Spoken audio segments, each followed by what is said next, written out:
There is no shame in feeling lonely when I see it as a reminder that the soul is asking for my attention. And that's where solitude comes in.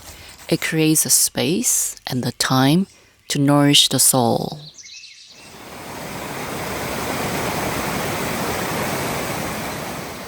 I grew up as a home alone kid.